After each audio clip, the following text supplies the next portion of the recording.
Hello and welcome to Incorruptible Mass. Our mission here is to help us all transform state politics because we know that we could have a state that truly represents the needs of the 7 million residents who live here.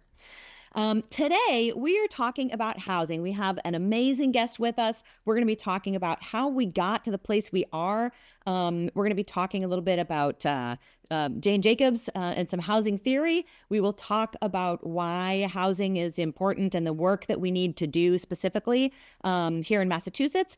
We're going to be talking about how to sort of talk to and be able to have conversations with people who maybe are NIMBYs and do not want more housing, more density, and basically how can we sort of win in the housing fight to have a more affordable housing and enough housing here in Massachusetts for everyone. And we'll talk about local, we'll talk about state. So it's going to be a fantastic conversation. We have Joyce Mandell, who is a community organizer, a longtime activist around housing and the founder of Jane Week. But before we talk to Joyce, I will have my two co-hosts, fabulous co-hosts, of course, introduce themselves, and I will start with Jonathan. Hello, I'm Jonathan Cohn, he and his, joining from the South End in Boston. I've been active in a number of issue and electoral campaigns for over a decade now. And Jordan. Jordan by Powers, he, him. I am a Worcester resident. I'm on the zoning board in Worcester. I'm getting my PhD, and a lot of my focus is on housing. And I am really excited that you're back, Anna. For those of you listening in order, last week was a little bit of a disaster without Anna here, so we're excited for you to be a part of this conversation again, and not have me do it.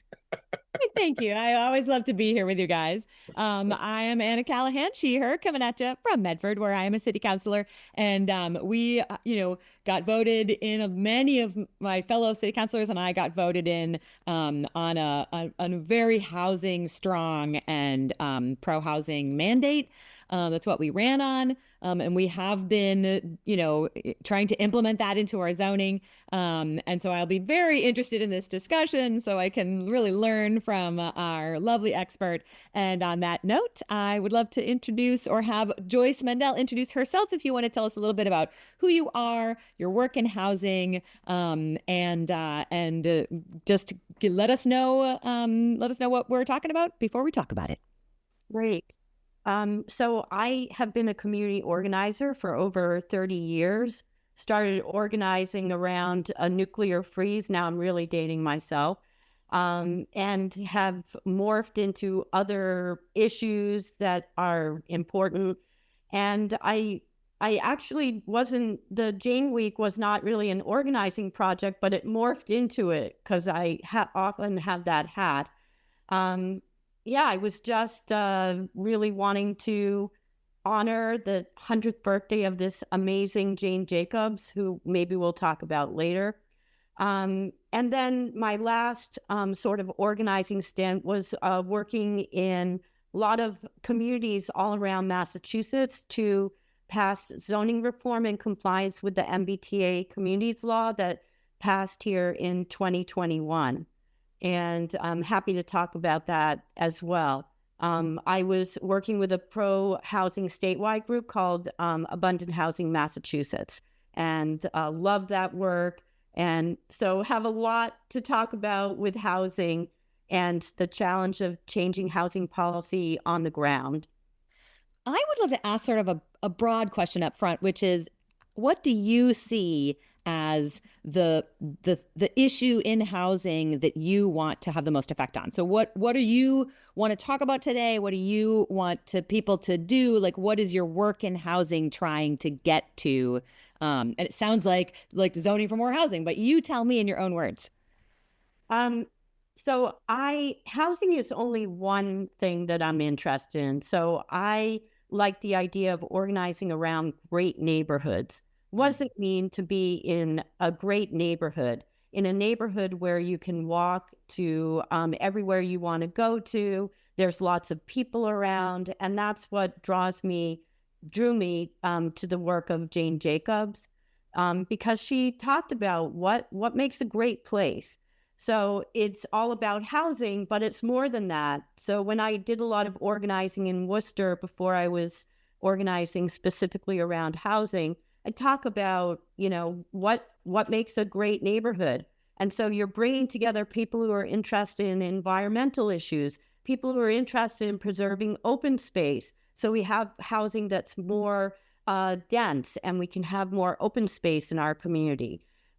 People who are interested in walkability and getting around, not just by car, but also by walking, by biking. So I like to think of myself as not just a housing activist or community organizer, but a great neighborhood organizer. Amazing. And maybe this is a time to start talking about Jane Week and what her theories were and why you think it was her work is important. Great. So not everyone knows who she is, so maybe I'll just say a little bit about who she was. She was someone who lived in New York City, and she loved the hustle and bustle of neighborhoods in New York City, and was very, very upset about cities just in the 1960s, 70s just being completely abandoned. This was a time of the growth of suburbs, and there was a lot of flight out to newly sort of auto-centric suburbs. And she was like, we need to focus on cities. She was also very much against urban renewal completely going in and decimating communities, which happened all over the country. She wrote a very famous book that for many of us has been kind of like a Bible. In 1961, it's called The Death and Life of Great American Cities. And would happy to give you the little recipe of what she had for what makes a great neighborhood. Do it. Okay. So she said, when you think about, you said Medford, wherever you are, what makes a great neighborhood? And she said, basically, there are 4 variables. And the first one is you want to be able to reuse historic buildings. So that's one. Instead of completely decimating, starting over, or even the suburbs that emerged that were built all at once, you want to have the old with the new. So that's the first one. The second one is mixed uses. A lot of zoning, with suburbs as single use zoning. So housing is over here and businesses are over here. So you have to drive. But mixed uses are the kind of, the businesses and the housing, everything is mixed together. There's mixed use neighborhoods and there's mixed use buildings. The third one is density. More people makes for more liveliness. She talked about the importance of eyes on the street, more people. When you think about it, you feel safer when there's more people around. And the fourth little recipe of her in her cookbook of good neighborhoods is short blocks. You want to be able to turn the corner and see what's around the corner and what's going on. So that's kind of her recipe. When you think about the neighborhoods that she's talking about, most modern day zoning actually outlaws most of what she's talking about. It's so interesting, and that, I guess this is an on-brand comment from me, in that when kind of thinking that point about kind of the eyes on the street, or as well as the kind of the density kind of ways neighborhoods work, it reminds me of what's always fascinating to me when working on a different campaign is how late can you get away with canvassing in a neighborhood or a city based on the various factors of that, which are always a function of density, of proximity to commerce, and street lighting, make a huge difference on whether or not, near where I live in the South End, if you're in, let's say, the South End, Back Bay, Fenway, Beacon Hill, areas of the city that are very dense, they're very, commerce is pretty either mixed in or just a block over, very high lighting, both from the residential buildings that are multi-unit, so they cast a lot of light onto the street, as well as street lights that exist, and that people milling about, walking their dogs, or going to the commerce that's still open. You feel like knocking doors until 9 p.m. feels like a totally viable thing to do. A place like Cambridge and Somerville have a lot of areas where that's as well. if you go to some suburbs, 7:30, you feel like it's already too late to be outside, and then that it is weird and unwelcome. And that dynamic fascinating. It's very much a product of those factors. Yeah, I love that sort of the test of what makes a safe neighborhood, what makes a livable neighborhood. How can you canvas? How late can you be out at night? Makes a lot. And I'm thinking also about like one of my favorite cities I visited isn't quite right because I had a friend who lived there, was Barcelona. And in Barcelona, what I loved is that the buildings were sort of like big and tall, but they had courtyards in the middle. So when you went to the back, there was open space. So they were like big blocks, and they were created community within them, right within it, which was inward facing.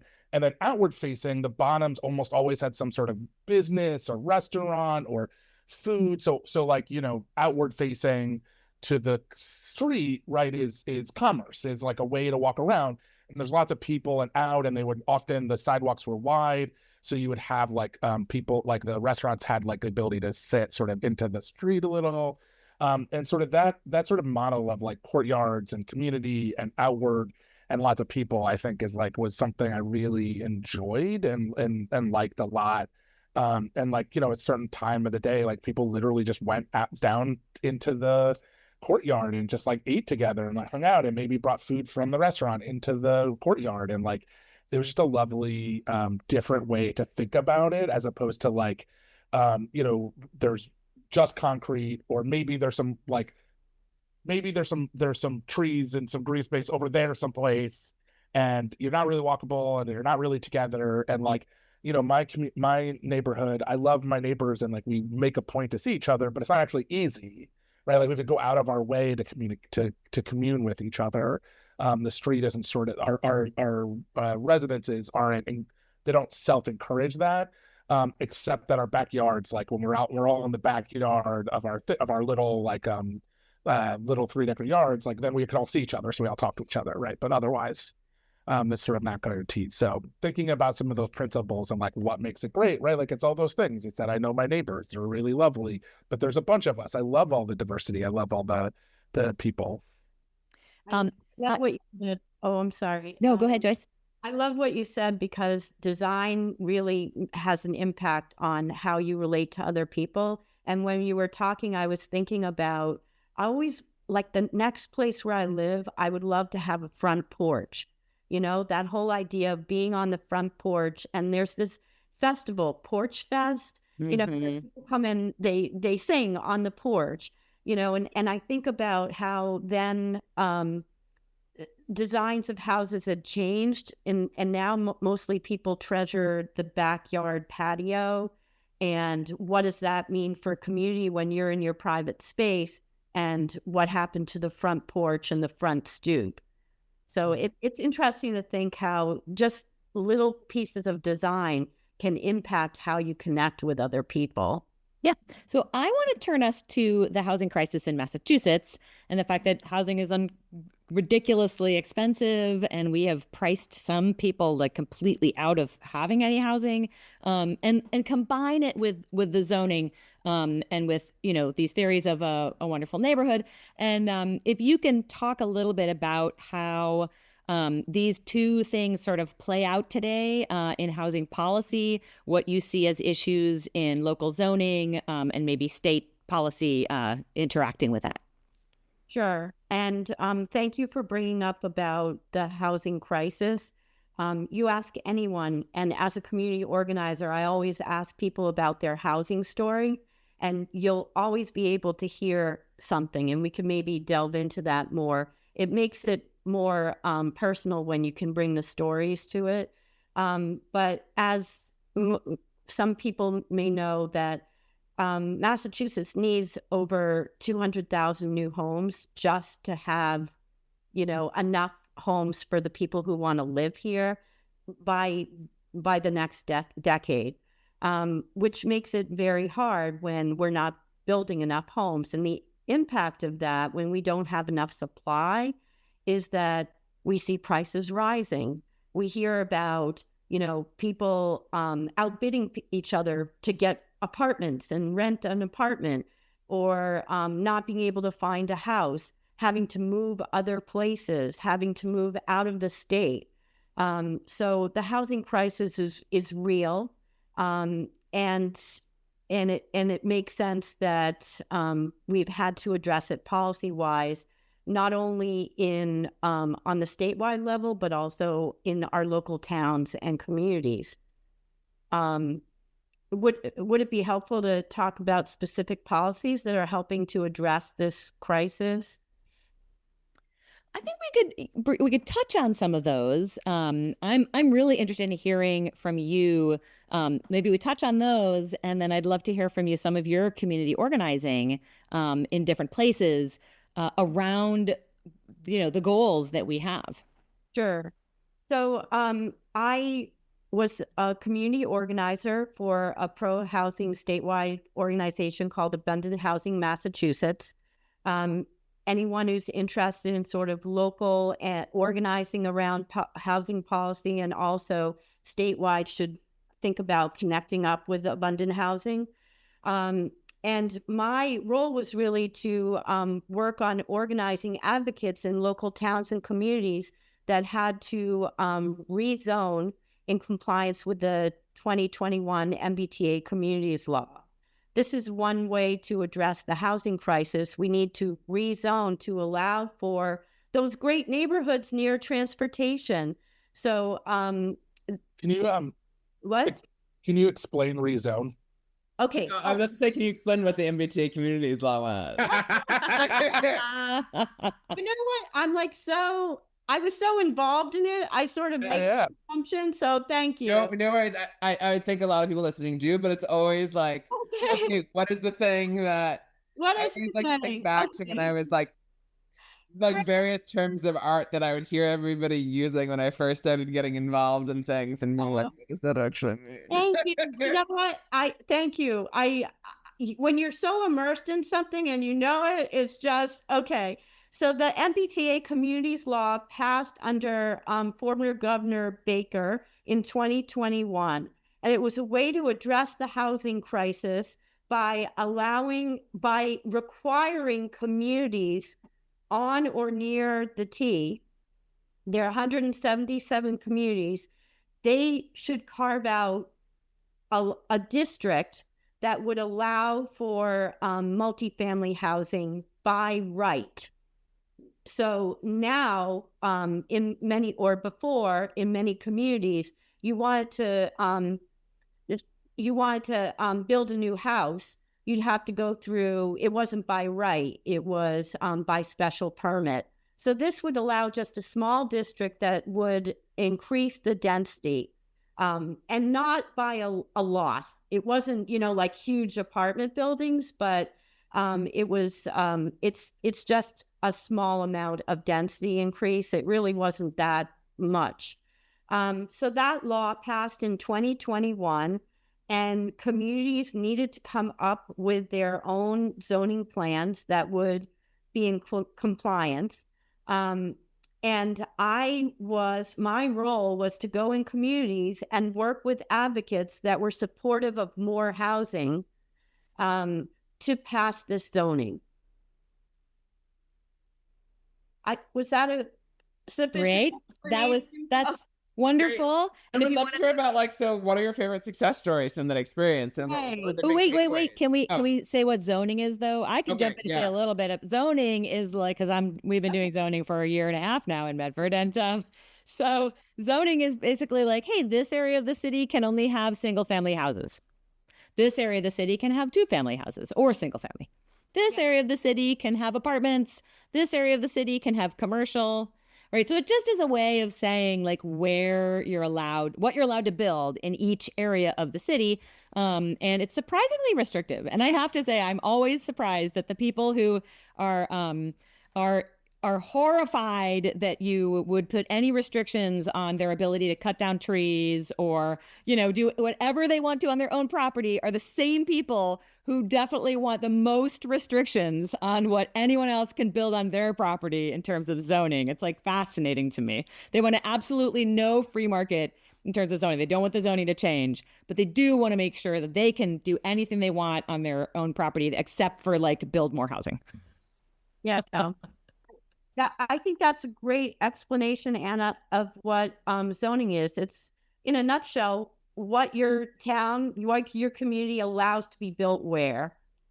And most of the time, it's very restrictive. In fact, some communities, they even require that you can only build a single family house and you need an acre to do it. There are many communities where that kind of zoning is in effect.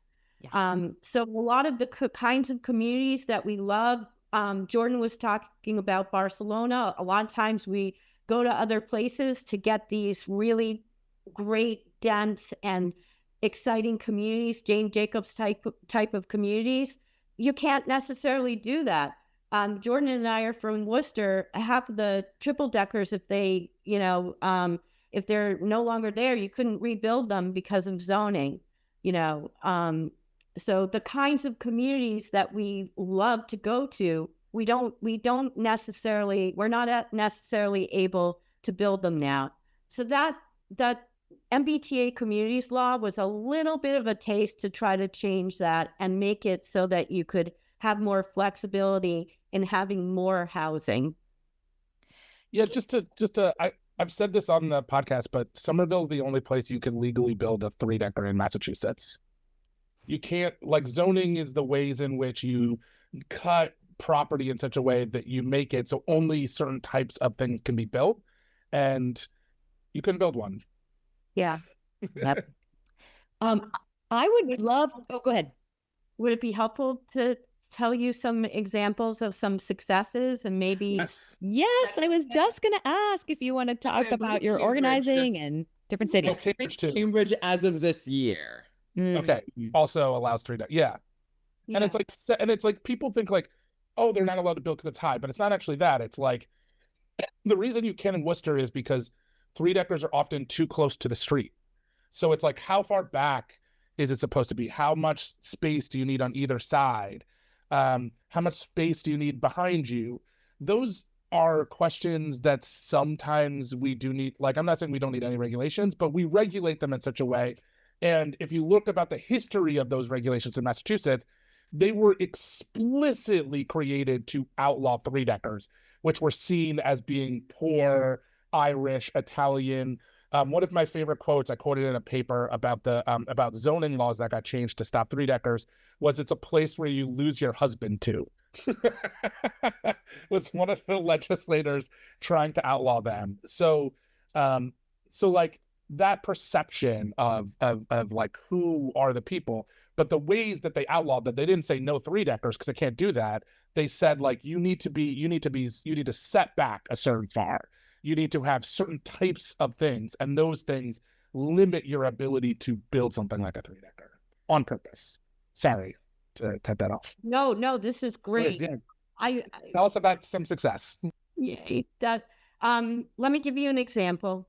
So I worked in communities all over, from Norwood to Newburyport to, actually, no, I didn't do Newburyport. Ipswich was my community, Gloucester.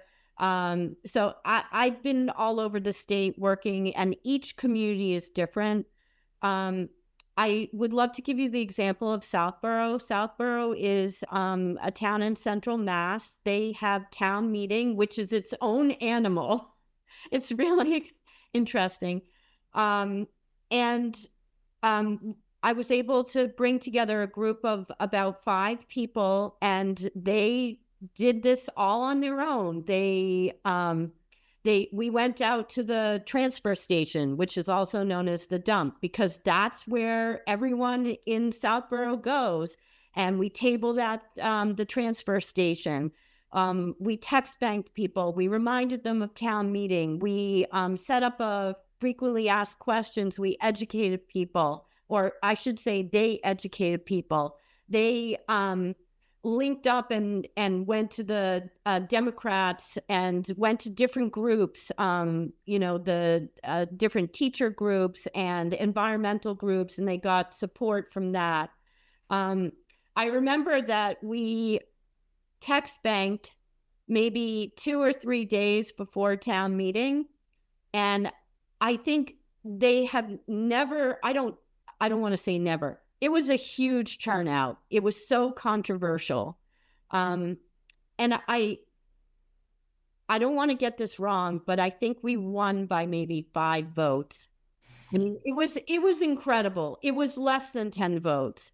And I remember, we were giving out flyers in the line going to town meeting and showing what density looks like, because sometimes people think, oh my God, this is going to be huge apartment buildings that are going to be erected right here in the town. It doesn't fit a character. So we were able to show them examples of the kind of density that was already in Southborough. And this group did it. So exciting, so exciting. And I really think if they had not organized together and done the work that they had done, I don't think it would have passed in town. So that was one good example. There are plenty and then, in a case like that where you win by that close, it really does show to the people involved how everything that they did to make that happen did matter. Yeah. And I should also say another community that I was my community was Milton. So I don't know if you remember what happened with Milton, but Milton was the only one of the first communities that are right on the T that they ended up passing it at town meeting. We organized a lot. And then they collected signatures to put it on a ballot question, and it didn't pass. And there was that lawsuit with the Attorney General. That was kind of an ongoing saga. What I love about community organizing, though, and especially around this issue, is it really brings people together and it makes them crystallize of why this is important to them personally and also to their town, which is good. And I would love for you to talk a little bit. You mentioned this before we started recording. I would love for you to talk a little bit about, what is often called NIMBYism, right? So people who do not want these zoning changes. Let's put it that way, right? And just hear this is what you deal with on the ground, right? This is when you're community organizing. This is the people who are against zoning changes and against density. And I would love to hear from you what your experience is about how to win those discussions and win people over, and allay some people's fears. So my approach with people who are really, really opposed is I don't tend to deal with it, and I encourage people not to address it head on. The people that you're really going to want to target to figure out how to reach out to are those who are in the middle, who don't know what this is about. There's going to be people who oppose no matter what. The main issues, there are several main issues that I've heard over and over again in all the communities, and many of the communities, some stronger than others. You always hear things like traffic and parking. It's going to impact traffic and parking. You hear often, this is going to bring more kids in the schools. We're not going to be able to afford to, educate more kids in the schools. Those are two classic ones. You hear a lot about this is going to change the neighborhood character. And for that, it's sort of like, for me, I think it's like a code word for we don't want poor people here. It's sort of racist, classist, everything. We don't want, kind of like what Jordan was talking about, with triple deckers. We don't want this in our town. It'll change the character. That's another one that you often hear. And the fourth one that you often hear is the state shouldn't tell us what to do. This is our town. It's local control, which really drove me crazy, because the state has allowed the towns to work collectively to figure out how to make this zoning work for them. There's a lot more local control in that. I can compare it with ADUs passing statewide. In some ways, that's so much easier. ADUs are accessory dwelling units, and it passed, I believe, last year, that statewide where that people are allowed to build these accessory apartments, accessory dwelling units, homes. Let's say homes. But that's a statewide mandate, so it doesn't matter. I think of all the effort and the funds to organize locally, and then people are saying there's no local control. You know what? Maybe, I don't know if there's too much local control. You know what? I can say whatever I want. Hmm. Yeah. They don't mind the ADUs because that just lets them build a little in-law suite for their parents, but they do mind the other one. I feel like there's kind of a misalignment with a lot of like what falls under local control and what doesn't in Massachusetts, where that like, because as we talked in other episodes, it's very restrictive on stuff like in relation to like the landlord-tenant relationship. Gets very restrictive in Massachusetts because it's managing a civil relationship. But and that's something that like there's no local control, and there really should be more ability to manage that. But when it comes to zoning, it can often be, I think, often far too complicated of policies in far too many places that create a patchwork. Like it doesn't, as well as with like the MBTA Communities Act. What I think is something that like I almost wish that they would have done is establish the policy of you get an opportunity to rezone it, and if you don't rezone it, the state rezones it for you, but like you get to do it first. If you and like kind of establishing in that way is that like we want you to take the opportunity and do this how you see fit, but this is a goal, and we'll do it if you don't. Jonathan, it's so interesting you say that, because that's what a lot of advocates on the ground argued in their communities. If we don't do this ourselves, the state's going to come in and going to mandate it. And, that argument actually, or that sort of thinking actually was some persuasive somewhat. Yeah. Mm-hmm. And I would love to hear the other things: parking, traffic, the community character, like all of these things. Like how do you approach these conversations? Well, there are, I think that, the neighborhood character, you point out the neighborhoods that are already in their community that have the same kind of density and zoning, or not the zoning, but I think part of it is sort of a fear. And sometimes you can't argue with any of that, and you just argue the merits. And that's what I would say, traffic, parking. I think the best approach is not to argue here and there on what their arguments are, but what are the benefits to the community? The benefits to the community are people's stories. Your kids can move back home. There'll be a place to stay. People who want to downsize, maybe there'll be a place to stay that they can be in the community. We are doing our part for climate change if we're building more housing near transportation. So I think the focus is less on how can we counteract what their arguments are, and turning it around and say, what are the benefits to this? And there are plenty of benefits to it. And also being a community that welcomes people and provides housing for the people who want to live there.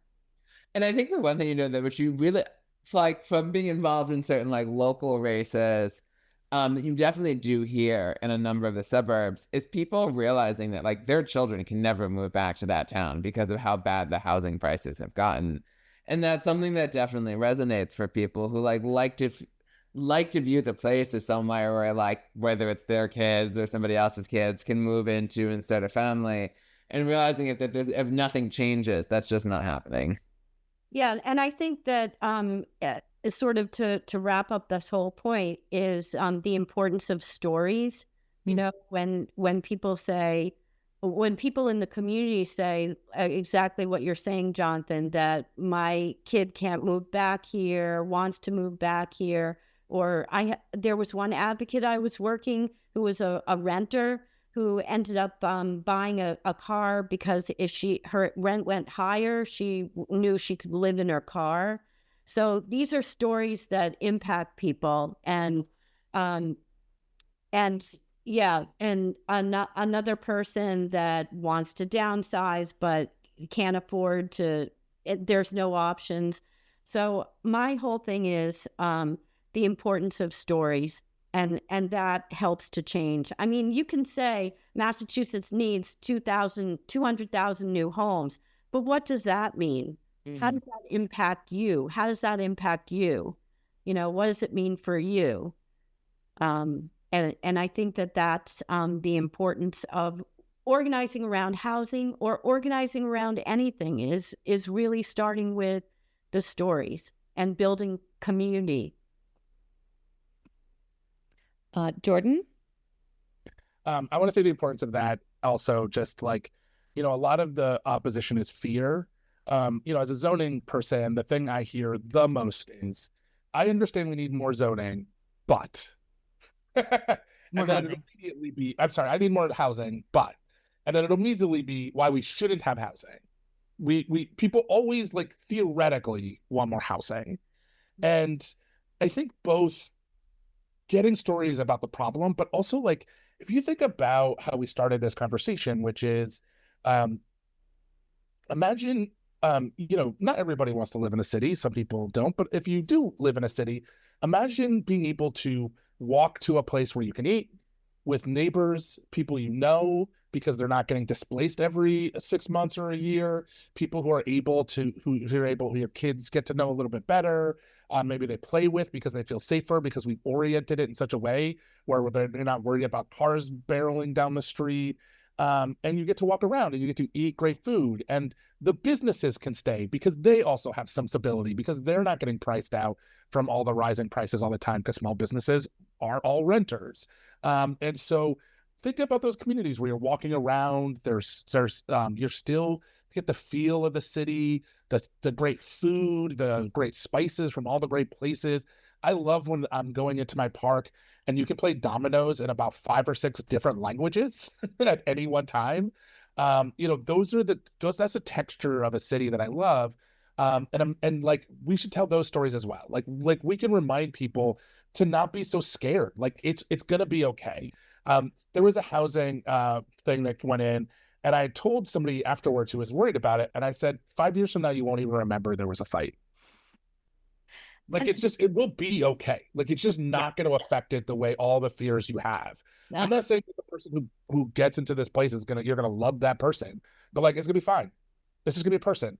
It's gonna be fine. Like, and so the more that we can tell stories, the more and vision out what it is we're trying to see, which is why I thought Jane Week was so important. It wasn't just about like, because a lot of times we talk about these things, we talk about changing zones or changing housing or more density, words that mean something to us, but not necessarily to regular people. When we tell stories and vision out and give people a feeling for what this could feel like, immediately they're like, oh yeah, well, I want that.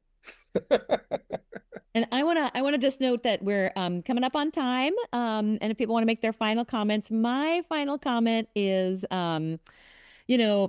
people get scared about zoning, and they think that like if they're changed from a single family to a 2-family zone, that like instantaneously every house will be a 2-family, and like that isn't how zoning works. So zoning only means that it is allowed.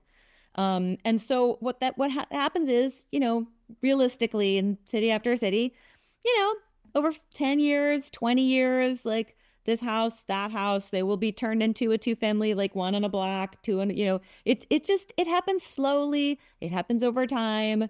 The world changes, and so zoning changes are not instantly changing your city. Zoning simply allows people to do things. It just means it's less restrictive. And that's my word on zoning. So it reminds me of how there people who often think that ending single family zoning means like that somehow the city is commandeering your single family house, and that is 100% not what ending single family zoning is. Yeah. I love what Jordan said about the importance of getting out into the community, and I think that's what made Jane Week, which actually is still going on since 2017. It's a one whole week of walking conversations out in the community. walks and talks and just being able to see for yourself, what works here, what do you like about this space, what do you like about this street, and being able to experience, just the life out in the community. Yeah. Wonderful. Well, Joyce Mandell, thank you so much for coming on here, and thanks for all the work you do. I also want to thank our listeners, and we forgot to do our little mid-roll, which is, hey, if you can donate a few bucks to this podcast, remember that these are not conversations that you hear anywhere else, and our media in Massachusetts is not the greatest, so you can help to make sure that this podcast continues, and that our lovely young folks who do all the sort of background work for us, they edit the video, they do our social media, the graphics and all of that stuff. They put all that stuff together and make sure that everything comes together for us, and that we get these stories and this expertise into more ears than just yours. So thank you so much to everyone listening, and we look forward to talking with you all next week. Hey there. Thanks so much for watching us on YouTube. Please like and subscribe. And it would be amazing if you would also subscribe to us on your favorite podcast player. Just look for Incorruptible Massachusetts wherever you listen to podcasts. Thanks so much.